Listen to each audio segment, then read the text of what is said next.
Doctor BR Ambedkar open యూనివర్సిటీలో ఎవరైతే బిఎల్ఏసి first semesters exams ఎవరైతే రాయబోతున్నారో ఈ వీడియోలో మీకు థర్డ్ సబ్జెక్ట్ వచ్చేసి స్కాలర్లీ కమ్యూనికేషన్ సంబంధించిన ఇంపార్టెంట్ గన్ షాట్ క్వశ్చన్స్ అయితే చెప్పడం జరుగుతుంది. సో మెయిన్గా మనకు టోటల్ 9 యూనిట్స్ అయితే ఈ సబ్జెక్ట్లో ఉంటాయి. సో ఎవరైతే జస్ట్ పాస్ అవ్వాలి, నేను ఒక 1 డే రేపు ఎగ్జామ్ అంటే ఈరోజు చదువుకుంటా అనుకున్న వాళ్ళకు ఫస్ట్ 5 యూనిట్స్ నేను ఏవైతే క్వశ్చన్స్ చెప్తానో అవి క్వశ్చన్స్ మీరు చదువుకొని వెళ్ళండి. So 80 to 90% of the questions అందులో నుంచి రావడానికి ఛాన్సెస్ ఉంటాయి. సో ఎవరైతే ఓకే టైం ఉంది అనుకుంటే మీరు ఫస్ట్ 6 పర్ఫెక్ట్గా చదువుకొని వెళ్తే మీకు మంచి మార్క్స్ వస్తాయి. సో 45, 50, 40+ రావడానికి అయితే ఛాన్స్ ఉంటాయి. సో మనకు ఈచ్ యూనిట్లో 4 క్వశ్చన్స్ అయితే చెప్తాను, 2 లాంగ్ 2 షార్ట్. అండ్ మనకు ప్రీవియస్గా సబ్జెక్ట్ ఉంది. సో ఇంకా ఎవరైనా చూడకపోతే అవి చూసుకోండి. ప్రీవియస్ వీడియోస్ రీసెంట్ 4-5 డేస్ బ్యాకే అన్ని వీడియోస్ ఉంటాయి, అవి అయితే మీరు చూసుకోవచ్చు. అండ్ ఎవరి దగ్గర మెటీరియల్ లేకపోయినా అర్థం కాకపోయినా క్వశ్చన్ టు ఆన్సర్స్ పీడిఎఫ్ అయితే చేయడం జరిగింది. సో ఏవైతే మనకు టెక్స్ట్ బుక్ బ్యాక్ సైడ్ ఉంటాయో అవన్నీ చేయడం జరిగింది. సో ఇంగ్లీష్ మీడియం ఉంటుంది, తెలుగు మీడియం ఉంటుంది. కింద మనకు కాంబో ఆఫర్స్ కూడా ఉంటాయి. సో ఎవరైతే ఒకేసారి అన్ని పర్చేస్ చేసుకుందాం అనుకుంటే మనకు 200 రూపీస్లో 5 సబ్జెక్ట్స్ అయితే వచ్చేస్తాయి. ఇంగ్లీష్ మీడియంకి కింద లింక్ ఉంటుంది. సపోజ్ నాకు ఇండివిజువల్ సబ్జెక్ట్ కావాలి అనుకుంటే subject 1, 2, 3, 4, 5 so each subject 50 rupees ఉంటుంది. సో ఇంట్రెస్ట్ వాళ్ళు మీరు పర్చేస్ చేసుకోవచ్చు. అండ్ తెలుగు మీడియం కూడా కాంబో ఆఫర్ ఉన్నది. సో ఒక్క లింక్లో అవి 5 యాడ్ చేయలేను, ఎందుకంటే అవి యాడ్ అవుతలేవు. సో సపరేట్గా లింక్ 1లో 1, 2, 3 సబ్జెక్ట్స్ ఉంటాయి, లింక్ 2లో 4, 5 సబ్జెక్ట్స్ ఉంటాయి. సో ఈచ్ 100 రూపీస్ ఉంటాయి. 100 రూపీస్లో ఫస్ట్ 3 సబ్జెక్ట్స్ వస్తాయి, నెక్స్ట్ 100 రూపీస్లో 4, 5 సబ్జెక్ట్స్ వస్తాయి. సో ఇంట్రెస్ట్ ఉన్న వాళ్ళు మాత్రం పర్చేస్ చేసుకోండి. మీ దగ్గర టెక్స్ట్ బుక్స్ ఉంటే టెక్స్ట్ బుక్ చదవడానికి ట్రై చేయండి. సపోజ్ టెక్స్ట్ బుక్లో అర్థం అవుతలేదు అనుకుంటే మీరైతే ఈ పీడిఎఫ్స్ అయితే పర్చేస్ చేసుకోవచ్చు, ఈజీగా పాస్ అయిపోతారు. సో అన్ని లింక్స్ కింద ఉంటాయి, అవి ప్రాపర్గా చదివి ఆ లింక్స్ క్లిక్ చేసుకొని మీరైతే పర్చేస్ చేసుకోవచ్చు. ఆ లింక్ క్లిక్ చేసి అమౌంట్ పే చేసిన తర్వాత మీకు మీ వాట్సాప్ నెంబర్కి మెయిల్కి మెసేజ్ వస్తుంది మీరు పర్చేస్ చేసినట్టు. సో దాన్ని మీరు యాక్సెస్ చేయాలంటే అక్కడ యాక్సెస్ యువర్ పర్చేస్ అని ఒకటి ఉంటుంది, అది క్లిక్ చేసి మీరు లాగిన్ అవ్వాలి. సో అక్కడ స్టెప్స్ ఇస్తుంది ఎట్లా లాగిన్ అవ్వాలని. జస్ట్ మీ మొబైల్ నెంబర్ ఎంటర్ చేసి మెయిల్ ఎంటర్ చేస్తే మీ పీడిఎఫ్ మీకు వస్తుంది. సో ఏమైనా పీడిఎఫ్ రాకపోయినా, పీడిఎఫ్ ఇష్యూస్ అయినా, పేమెంట్ ఇష్యూస్ అయినా, సో నా మెయిల్ ఐడి డిస్ప్లే అవుతుంది అక్కడ. నా మెయిల్ ఐడికి మీరు మెసేజ్ చేయొచ్చు. సో మెయిల్ ఐడికి మెసేజ్ చేస్తే 5 to 10 మినిట్స్లో మీ పీడిఎఫ్స్ అయితే మీకు ఇవ్వడం జరుగుతుంది. సో ఇప్పుడు స్కాలర్లీ కమ్యూనికేషన్ సంబంధించిన ఫస్ట్ 9 యూనిట్స్లో ఇంపార్టెంట్ గన్ షాట్ అయితే ఎక్స్ప్లెయిన్ చేస్తాను. మీరు ఫస్ట్ 5 అనుకుంటే ఫస్ట్ 5 యూనిట్స్ వరకు చూసి మీరైతే అవి ప్రిపేర్ అవ్వండి. 6 యూనిట్స్ కావాలంటే 6 యూనిట్స్. సో 9 చెప్తాను. ఎవరైతే కొద్దిగా మెరిట్లో 60/60 ఎవరికైతే కావాలనుకుంటున్నారో మీరు 9 యూనిట్స్లో ఏమేమి చదవాలో అవి చదివితే సరిపోతుంది. ఇప్పుడు డీటెయిల్గా ఈ 9 యూనిట్స్కి సంబంధించిన ఇంపార్టెంట్ గన్ షాట్ క్వశ్చన్స్ ఇప్పుడు డీటెయిల్గా ఎక్స్ప్లెయిన్ చేస్తాను. బిఎల్ఐసి ఫస్ట్ సెమిస్టర్కి సంబంధించిన సబ్జెక్ట్ 3 స్కాలర్లీ కమ్యూనికేషన్కి సంబంధించిన మనకు గన్ షాట్ క్వశ్చన్స్ ఎక్స్ప్లెయిన్ చేస్తానండి. So same both Telugu medium and English medium ఇదే వీడియోలో ఎక్స్ప్లెయిన్ చేస్తాను. సో మనకు యూనిట్ 1 వచ్చేసి స్కాలర్లీ కమ్యూనికేషన్ బేసిక్స్లో first question explain components of scholarly communication. So లాంగ్లో 2 ఉంటాయి, షార్ట్లో 2 ఉంటాయి. సో షార్ట్ అంటే మనకు సెక్షన్ ఏలో వస్తాయి, లాంగ్ అంటే బి సెక్షన్, సి సెక్షన్లో వస్తాయి. సో ఫస్ట్ 2లో కూడా first question very important. So ఏవైతే ఇప్పుడు ఎగ్జాంపుల్ సెకండ్ యూనిట్ ఉంటుంది, సెకండ్ యూనిట్లో కూడా ఫస్ట్ లాంగ్ ఇంపార్టెంట్, దాని తర్వాత సెకండ్ది అట్లా చదువుకోండి. సో ఇది first question explain the components of scholarly communication. So Telugu medium వాళ్ళకు స్కాలర్లీ కమ్యూనికేషన్ వినిమయంలోని భాగాలను వివరించండి. అండ్ ఈ తెలుగు మీడియం వాళ్ళకు డిఫరెంట్ మీనింగ్స్ అయితే ఉంటాయి, అంటే టర్మినాలజీ. ఇప్పుడు స్కాలర్లీ అంటే మనకు పండితులు అని అంటారు కదా, అట్లా కూడా వస్తుంది. సో కన్ఫ్యూజ్ అవ్వకండి ఎవరైతే తెలుగు మీడియం వాళ్ళు ఉంటారో. సో మీకు ఆన్సర్ అయితే సేమ్ ఉంటుంది, కాకపోతే జస్ట్ అక్కడ టర్మినాలజీ అనేది ఇంగ్లీష్ టు తెలుగు ట్రాన్స్లేట్ చేస్తే ఇంగ్లీష్ ఏదైతే ఉందో అది యాజ్ ఇట్ ఈస్ ప్యూర్ తెలుగులో చేంజ్ అయిపోతుంది. సో మీరు ఎట్లా రాసినా నో ప్రాబ్లం. సో మీకైతే క్వశ్చన్ ఇట్లా స్కాలర్లీ కమ్యూనికేషన్ వచ్చినప్పుడు స్కాలర్లీ కమ్యూనికేషన్ రాసి మిగతా ఏదైతే థియరీ పాయింట్స్ ఉంటాయో అవన్నీ సేమ్ ఉంటాయి. సో సెకండ్ వచ్చేసి discuss the process of scholarly communication. Scholarly communication సమాచార వినిమయ ప్రక్రియను చర్చించండి. నెక్స్ట్ థర్డ్ వచ్చేసి మనకు discuss briefly the role of libraries in scholarly communication.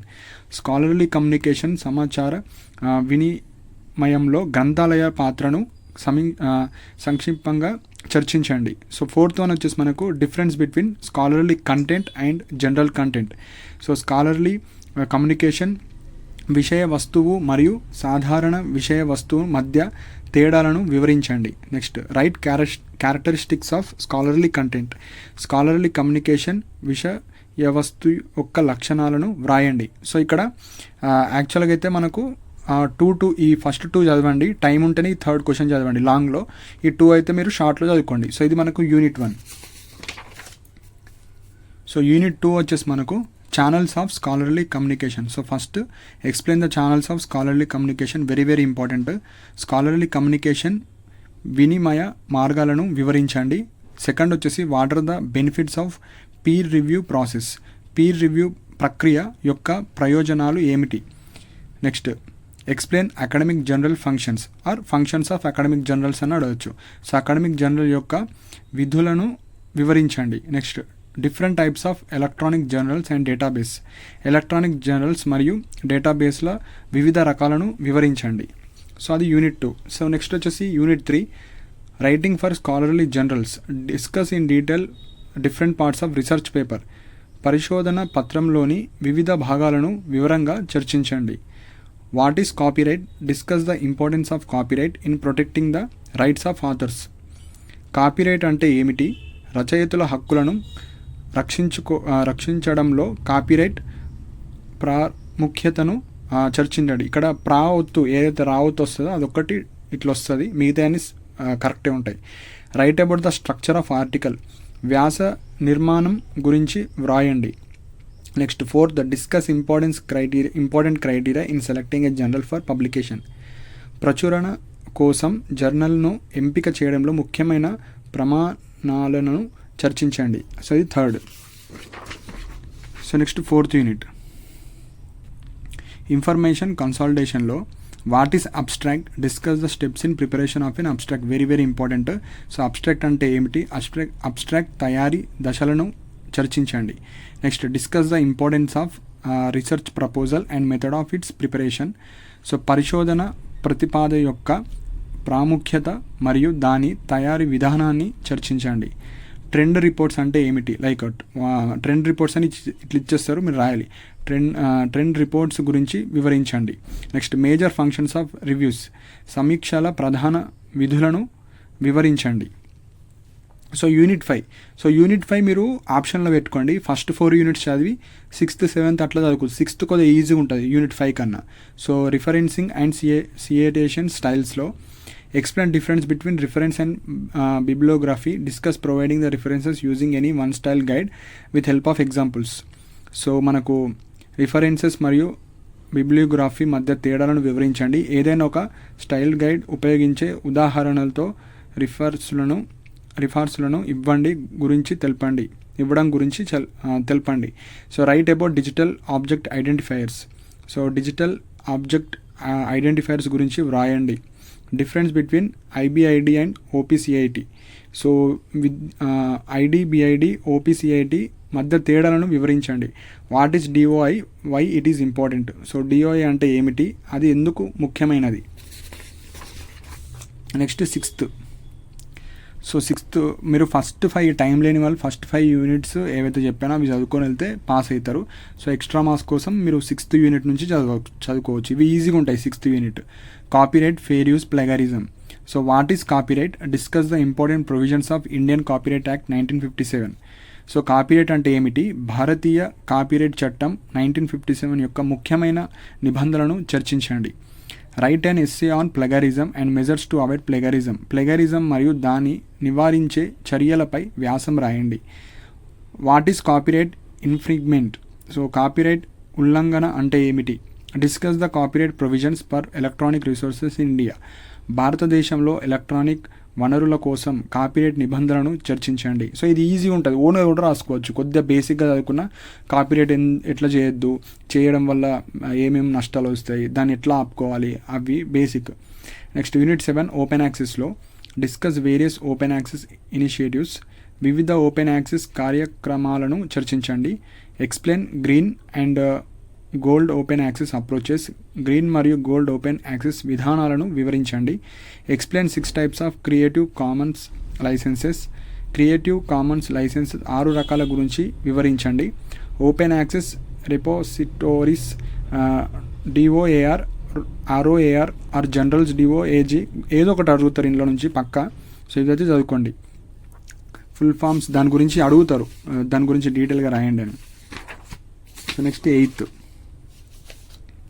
So extra ఎవరైతే చదువుదాం అనుకుంటున్నారో కొంతమంది చదువుతారు, అంటే ఎక్స్ట్రా కూడా చదువుతా అనుకున్న వాళ్ళ కోసం చెప్తున్నాను.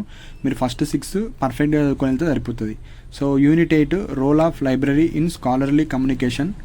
సో ఇక్కడ first role of library in scholarly communication సమాచార వినిమయంలో గ్రంథాలయాల పాత్రను వివరించండి. Second, explain emerging trends in scholarly communication. Scholarly communication వినిమయంలో ఉద్భవిస్తున్న ధోరణులను వివరించండి. Explain role of librarian in information literacy. ఒక్కొక్కసారి ఇన్ఫర్మేషన్ లిటరసీ అని ఇచ్చేస్తారు. సమాచార సమీక్షంలో గ్రంథ పాలకుడి పాత్రను వివరించండి. Discuss how traditional library services have changed with changes in technology. సాంకేతిక పరిజ్ఞాన మార్పులతో సంప్రదాయ గ్రంథాలయ సేవలు ఎలా మారాయో చర్చించండి. సో ఇది 8th. 9th, current trends and features of scholarly communication. Briefly discuss features of web 2.0. ఇది పక్కా ఇంపార్టెంట్. మీరు first 8 units, first 7 units 1 question చదువుకున్నా పక్కా 3-4 వస్తాయి. అట్లన్నా చదవండి, అట్లా ఇంకా బెనిఫిట్ అయిపోతుంది. అంటే ఈచ్ యూనిట్ ఫస్ట్ క్వశ్చన్ చదివితే long section A, section B, section C అయిపోతుంది. సెక్షన్ ఏలో కింద థర్డ్ ఫోర్త్ అట్లా పైన చదువుకుంటే మీకు మొత్తం అయిపోతుంది. సో అట్లా ప్లాన్ చేసుకోండి. So explain changing landscape of scholarly communication. Scholarly communication వినిలో మారుతున్న పరిస్థితులను వివరించండి. Factors affecting the changes of scholarly communication. So మనకు స్కాలర్లీ కమ్యూనికేషన్ మార్పులను ప్రభావితం చేసే అంశాలను వివరించండి. 4th, explain the impact of social media on scholarly communication. Scholarly communication వినిమయంపై సామాజిక మాధ్యమాల ప్రభావాన్ని వివరించండి. సో ఇవి మనకు 9 యూనిట్స్. సో ఈ 9 యూనిట్స్లో మీరు ఎగ్జాంపుల్ ఇప్పుడు మనకు ఫస్ట్ యూనిట్ ఉంది. ఫస్ట్ యూనిట్లో ఫస్ట్ క్వశ్చన్ వెరీ ఇంపార్టెంట్. ప్రతి యూనిట్లో ఫస్ట్ క్వశ్చన్ ఏదైతుందో అది లాంగ్కి వచ్చే ఛాన్స్ ఉంటుంది. సో మీరు ఫస్ట్ 6 ఈచ్ యూనిట్లో 1 చదువుకున్నా 6లో 3 వస్తాయి. లేదు నేను ఫస్ట్ 4లో ఏవైతే 2 లాంగ్స్ ఉంటాయో అట్లా చదివినా మీకు 3 వస్తాయి, మీ ఇష్టం. సో మీకు ఎక్కడ ఏ చాప్టర్ ఈజీగా ఉంది అది మీరు ఓన్గా రాసుకునేది ఉంటే అవి మీరు చూసి చదువుకోవచ్చు. కింద ఈ 3/4 అయితే మీకు షార్ట్లో ప్రతి యూనిట్లో 2 ఉంటాయి. ఫస్ట్ యూనిట్లో ఏంటంటే నేను ఫస్ట్ యూనిట్ కాబట్టి ఒక్కొక్కసారి మనకు ఎక్కువ ఇవ్వడం జరుగుతుంది కాబట్టి నేను ఒక క్వశ్చన్ ఎక్స్ట్రా ఇచ్చాను. అది కూడా మనకు ఈ సెకండ్ క్వశ్చన్ థర్డ్ ప్రియారిటీ, అంటే 1, 3 ఫస్ట్ ప్రిఫరెన్స్, దాని తర్వాత process of scholarly communication third preference ఇవ్వండి. సో ఇవి మనకు థర్డ్ సబ్జెక్ట్ స్కాలర్లీ కమ్యూనికేషన్లో. సో ఎవరికైతే like question and answers PDFs కావాలో కింద డిస్క్రిప్షన్లో మనకు ఇంగ్లీష్ మీడియం పీడిఎఫ్స్ ఉంటాయి, తెలుగు మీడియం పీడిఎఫ్స్ ఉంటాయి. సో ఇక్కడ మనకు 5 సబ్జెక్ట్స్ ఉంటాయి కాబట్టి ఇంగ్లీష్కి 5 లింక్స్ ఉంటాయి, తెలుగుకు 5 లింక్స్ ఉంటాయి. అండ్ ఎవరైతే కాంబో ఉందాం అనుకుంటున్నారో సో ఇంగ్లీష్ మీడియం వాళ్ళకు ఒకటే కాంబో లింక్ ఉంటుంది. సో 200 రూపీస్కి మీకు 5 సబ్జెక్ట్స్ వస్తాయి. ఆర్ ఇండివిజువల్ సబ్జెక్ట్స్ కొనుక్కుందామంటే ఇండివిజువల్ సబ్జెక్ట్ లింక్స్ ఉంటాయి. తెలుగు మీడియం వాళ్ళకు కాంబో లింక్స్ 2 ఉంటాయి. సో 2లో మనకు ఎగ్జాంపుల్ మనకు 5 సబ్జెక్ట్స్ కాబట్టి 1, 2, 3 సబ్జెక్ట్స్ ఒక లింక్లో ఉంటాయి, 4, 5 సబ్జెక్ట్స్ ఒక లింక్లు ఉంటాయి. సో ఎవరైతే 1, 2, 3 సబ్జెక్ట్స్ తీసుకుందాం అనుకుంటున్నారో ఒక లింక్ క్లిక్ చేసుకొని పర్చేజ్ చేసుకోండి, 100 రూపీస్ ఉంటుంది. 4, 5 కావాలంటే 100 రూపీస్ ఉంటుంది. లేదు కాంబో కావాలంటే ఈ లింక్ 2 పర్చేజ్ చేసుకుంటే 200 రూపీస్లో మీకు అయిపోతుంది. సో లింక్స్ కింద ఉంటాయి. లింక్ క్లిక్ చేసిన తర్వాత మీరు అమౌంట్ పే చేస్తారు. అమౌంట్ పే చేసిన తర్వాత మీ మొబైల్ నెంబర్కి కానీ మెయిల్కి కానీ మెసేజ్ వస్తుంది. మెసేజ్ వచ్చిన తర్వాత ఆ మెసేజ్ చదవండి. అక్కడ యాక్సెస్ యువర్ పర్చేస్ అనేది ఒకటి వస్తుంది. అది క్లిక్ చేసి లాగిన్ అవ్వాలి. లాగిన్ అంటే మీరు ఏదైతే అమౌంట్ పే చేస్తారో ఏ మొబైల్ నెంబర్తో మెయిల్ కానీ అవి ఎంటర్ చేసిన తర్వాత మీ పీడిఎఫ్ మీకు వస్తాయి.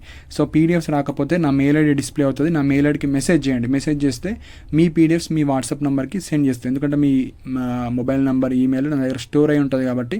సో మీకు ఏమైనా ఇష్యూస్ వస్తే మీరు నాకు మెసేజ్ చేయండి. అప్పటికి ఏమన్నా ఇష్యూస్ వస్తున్నాయి, రిప్లై రాకపోతే కింద వాట్సాప్ నెంబర్ ఉంటుంది, ఓన్లీ మెసేజ్ మాత్రమే చేయండి. కాల్స్ అయితే చేయకండి, కాల్ చేస్తే లిఫ్ట్ చేయను. సో పీడిఎఫ్ ఇష్యూస్ ఉన్న వాళ్ళు లైక్ ఇట్లా పర్చేజ్ చేశాను, సో తెలుగు మీడియమా ఇంగ్లీష్ మీడియమా మెన్షన్ చేయండి.